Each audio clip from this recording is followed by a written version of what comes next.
श्वेता जी, पहले तो मैं आपका धन्यवाद करती हूँ कि इतना बड़ा खुलासा आज तक ने किया है। और इतना भी जरूर कहूंगी कि हम इस बात को मानते हैं कि सामाजिक और आर्थिक रूप से जो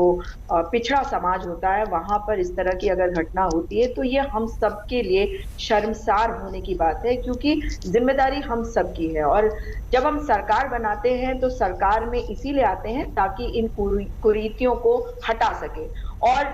अगर आपको याद होगा कि नवंबर 2022 में भी ऐसा ही एक मामले के बारे में बात हुई थी जो राजस्थान से संबंधित था। तब त्वरित कार्रवाई करी गई थी और तब भी ऐसा एक गैंग था जिसका पर्दाफाश किया गया था, जो बच्चियों को कई राज्यों में से एक महिला सरगना थी उसकी, जो लेके जाती थी मुंबई में और वहां पे उनके ऑर्गन्स को निकाल लेती थी। तो ये बातें जो है ये हमारे समाज में है, लेकिन हम पूरी जिम्मेदारी ले रहे हैं। ये मैं कतई नहीं कहूंगी कि जिम्मेदारी सरकार नहीं लेगी। अगर समाज में कुछ कुरीति है तो उसको खत्म करने में एक बहुत महत्वपूर्ण योगदान सरकार का होता है। जो पंचायत होते हैं वहां से भी जो खबरें होती हैं वो पूरी तरह से आनी चाहिए, लेकिन आज इस बात को भी सुनकर रोंगटे जरूर खड़े हो गए होंगे हर माता पिता के, जो अपनी बेटियों की सुरक्षा के लिए चिंता करते हैं कि एक माँ अपनी बेटी को कैसे बेच सकती है। इसमें हम सबको, क्योंकि आपने भी इस बात को कहा कि ये सामाजिक मुद्दा है, इसको हम सबको मिलकर, चाहे वो राजनीतिक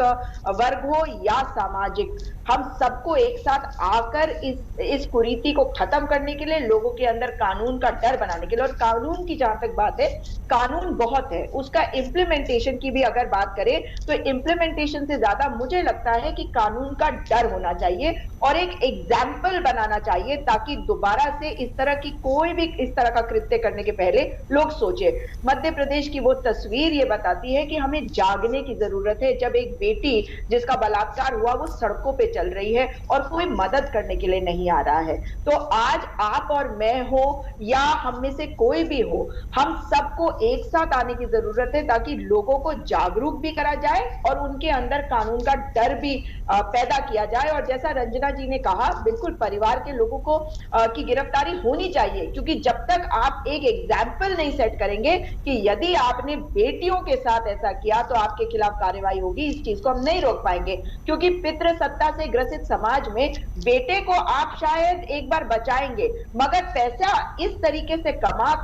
कमाने के लिए आप बेटी को सूली पर चढ़ाएंगे, तो उन बेटियों के बारे में भी सोचने की जरूरत है कि वो कैसे इस समाज में अपनी जगह दोबारा बना शाइला पाएंगी, जी, कैसे